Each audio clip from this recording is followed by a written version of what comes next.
This is Tank's vlog for November 14, 2017, wrapping up today in sports. NCAA basketball, March is a long way away. But, as they like to do, they like to throw in a few juicy matchups in the opening week of this season.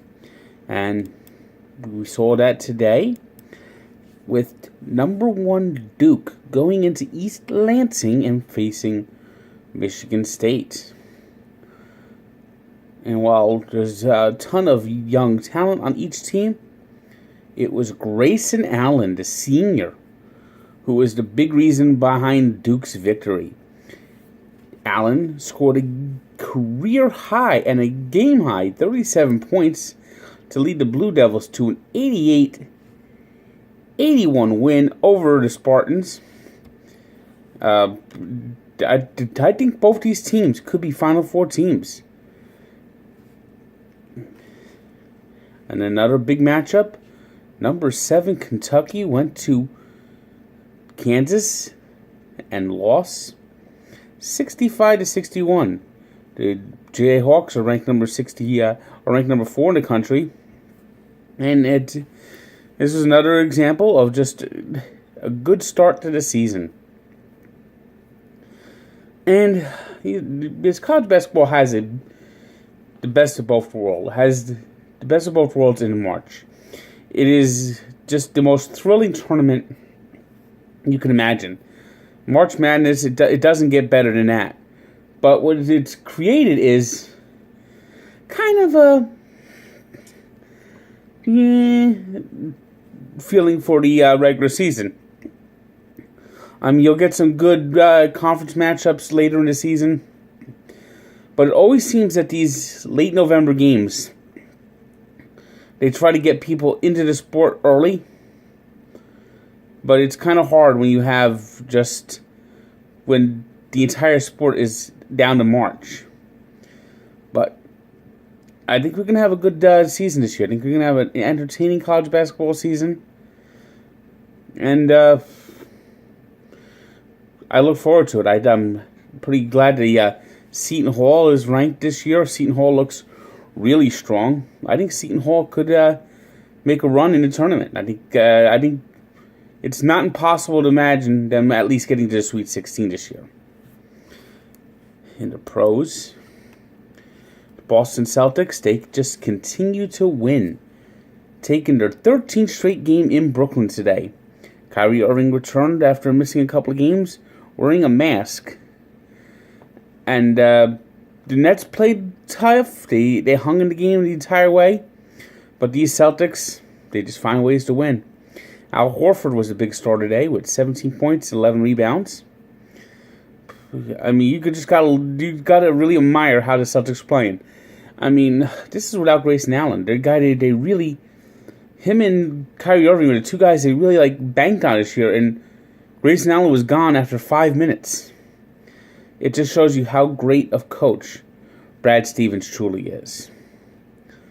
Elsewhere, the Rockets wasted a good performance by James Harden, losing to the Raptors at home, while the Spurs beat the hapless Dallas Mavericks. Dennis Smith Jr. had a good game for the Mavs with 27 points and 6 rebounds, but LaMarcus Aldridge had led the way for the Spurs, 32 points, 5 boards, and 4 assists. NHL tonight, Penguins, they won a slugfest against the Sabres. Sabres, just a team just can't get out of their own way early in the season. This game was won in overtime, 5-4. Also winning in overtime was the Columbus Blue Jackets, who beat the Montreal Canadiens 2-1. The Florida Panthers, they beat the Dallas Stars in a shootout, while the Nashville Predators doubled up the Washington Capitals 6-3. Devin Dubnyk earned his 3rd straight shutout tonight, stopping 30 shots as the Wild beat the Philadelphia Flyers. The Jets beat the Coyotes 4-1. The Oilers pounded the Vegas Golden Knights, while the Canucks edged the Los Angeles Kings.